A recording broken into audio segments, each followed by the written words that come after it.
Pelajari bahasa dan kamu akan terhindar dari perang. Pepatah Arab ini sangat menggambarkan kepada kita bahwa cara kita berbahasa atau cara kita berkomunikasi itu sangat berpengaruh terhadap keselamatan kita di lingkungan. Kita semua tahu bahwa lidah kita itu tidak bertulang, sehingga kita itu harus selalu berhati-hati dengan apa yang akan kita ucapkan. Jangan sampai apa yang kita ucapkan itu membawa dampak negatif kepada diri kita. Video ini saya buat untuk memenuhi tugas pertemuan ke-15 mata kuliah Bahasa Indonesia. Saya akan memaparkan materi artikel yang saya telah buat sebelumnya di pertemuan ke-12. Yang terhormat, dosen pengampu mata kuliah Bahasa Indonesia, Bapak Dr. Muhammad Wilky Rizkian VNPD, dan teman-teman yang menonton video ini, semoga dalam keadaan sehat dan bahagia. Assalamualaikum warahmatullahi wabarakatuh. Saya Rostiana Fadilah, kelas A reguler B, jurusan Manajemen Fakultas Ekonomi dan Bisnis Universitas Widyatama. Materi yang akan saya sampaikan saat ini adalah strategi komunikasi bahasa Indonesia dalam membangun hubungan interpersonal yang sehat di lingkungan pekerjaan. Berkomunikasi juga bagian daripada manusia, cara manusia untuk berekspresi. Seringkali kita mendengar bahwa kesan pertama itu muncul dari kata-kata. Ya, sama seperti di lingkungan pekerjaan yang penuh dengan koordinasi. Bila kita ingin menyampaikan pesan kepada rekan-rekan kerja kita biasanya berbicara secara langsung kepada orang yang kita tuju. Tetapi ada beberapa faktor yang menyebabkan komunikasi kita itu tidak efektif, sehingga menyebabkan pesan yang ingin disampaikan itu tidak tersampaikan dengan baik, atau biasanya kita sebut dengan miskomunikasi. Ada beberapa dampak yang sangat-sangat universal yang dihasilkan daripada miskomunikasi ini. Biasanya bila miskomunikasi terjadi dalam kurun waktu yang cukup lama akan berpengaruh terhadap produktivitas karyawan. Ya, kalau misalkan udah ngaruh sama produktivitas karyawan, terus berlarut akan berpengaruh juga kepada profesionalisme karyawan di tempat kerja. Konflik yang terjadi di lingkungan pekerjaan itu akarnya dari miskomunikasi. Berangkat dari hal tersebut, maka benang merah yang dapat kita ambil adalah bagaimana strategi yang dapat kita gunakan untuk membangun hubungan interpersonal yang sehat, kemudian menciptakan budaya kerja yang nyaman, sehingga dapat meningkatkan produktivitas karyawan di tempat kerja. Kuncinya ada dua, yaitu cara kita atau kemampuan kita dalam berkomunikasi, kemudian menginterpretasikannya dengan membangun hubungan interpersonal yang baik dengan rekan kerja. Jika pesan yang kita sampaikan dapat ditangkap dengan baik ya kepada orang yang kita tuju, di situ sudah terpenuhi fungsi daripada si bahasa ya. Namun bila terjadi kesalahpahaman akibat makna ganda yang kita berikan kepada lawan bicara, ini menjadi hambatan, bahkan dapat berpengaruh kepada hubungan interpersonal kita dengan seseorang. Dari sini kita dapat tarik kesimpulan bahwa bahasa dan komunikasi tidak dapat dipisahkan. Dalam berkomunikasi kita membutuhkan media.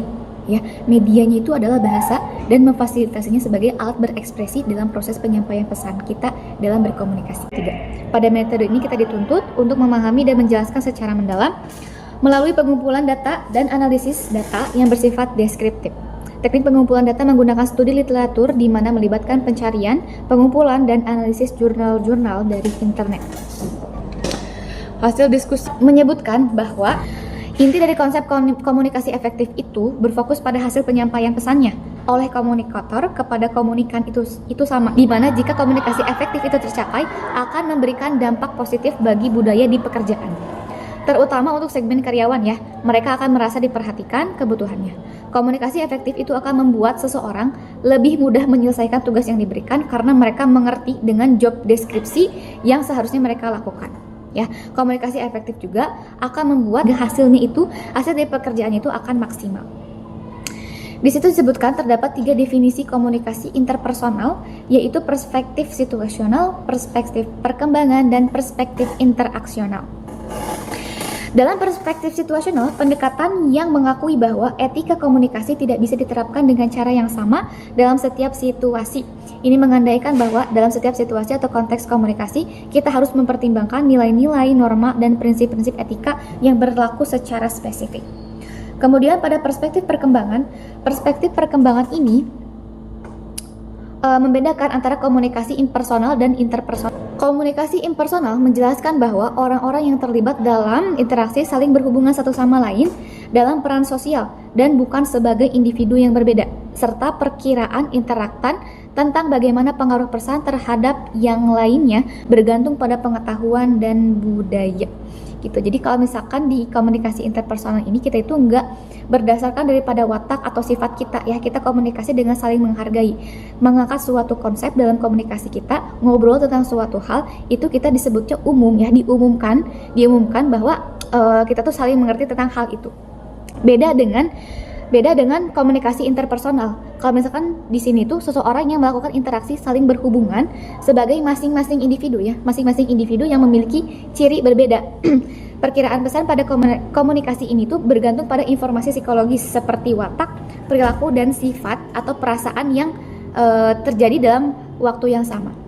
Seperti itu diungkapkan oleh Lubna pada tahun 2024. Manusia itu tidak bisa dipisahkan dari interaksi sesama manusia yang lain ya, karena pada dasarnya manusia adalah makhluk sosial yang saling membutuhkan dalam kehidupan. Bahkan manusia tidak bisa bertahan kalau nggak berinteraksi sama sekali. Nah, hubungan-hubungan interaksi ini kita sebut dengan hubungan interpersonal. Membangun hubungan interpersonal yang positif adalah tujuan utama dari komunikasi. Dan untuk membangun hubungan interpersonal yang efektif, diperlukan penerapan strategi yang tepat. Kan ada 4 poin strategi yang bisa diambil untuk membangun hubungan interpersonal yang baik. Yang pertama itu ada keterbukaan atau openness yaitu komunikasi yang terbuka dan apa adanya.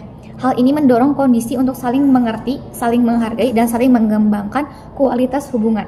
Kemudian ada empati. Sikap empati itu harus dimiliki oleh setiap individu. Seorang atasan harus menjadi orang yang peka untuk setiap hal yang terjadi. Selanjutnya adalah sikap mendukung. Ini merupakan hal yang sederhana ya, tapi bila atasan dapat membudayakan sikap saling mendukung di timnya, maka tim tersebut tidak akan terkalahkan. Selanjutnya adalah sikap positif. Ini itu adalah tanda dari lingkungan kerja yang sehat. Budaya yang dibentuk oleh pemangku jabatan sudah berhasil membuat timnya saling memiliki bila seluruh timnya itu bisa bersikap positif. Bila pengimplementasian strategi komunikasi interpersonalnya baik, yaitu dapat berjalannya strategi komunikasi terbuka, jujur, empatik, saling mendukung, dan juga bersikap positif secara konsisten dan berkelanjutan, maka seseorang memiliki peluang dan kesempatan untuk dapat membangun hubungan interpersonal yang efektif. Maka hasil yang akan dicapai adalah sebagai berikut. Ada 5 poin di sini ya. Yang pertama itu adalah budaya dan lingkungan kerjanya akan sehat. Kemudian tingkat kerjasama dan kolaborasinya meningkat. Tim akan solid karena prinsip untuk saling mendukung. Semuanya akan bersikap profesional dan tentunya kinerja karyawan pasti akan meningkat. Baik, kesimpulan yang dapat kita ambil adalah strategi komunikasi efektif sangat penting untuk meningkatkan kinerja karyawan di tempat kerja. Komunikasi membantu mengatasi masalah, berkolaborasi dan meningkatkan produktivitas. Memperhatikan setiap pemilihan kata dan kalimat agar menjaga dalam berkomunikasi dengan sesama. Penggunaan bahasa yang tepat dan santun dalam berkomunikasi sangat diperlukan untuk memastikan pemahaman yang baik, menghindari kesalahpahaman, dan menjaga hubungan yang harmonis. Budaya keterbukaan, empati, saling mendukung, positif di dalam perusahaan menjadi pedoman agar terwujudnya hubungan interpersonal yang sehat di lingkungan pekerjaan.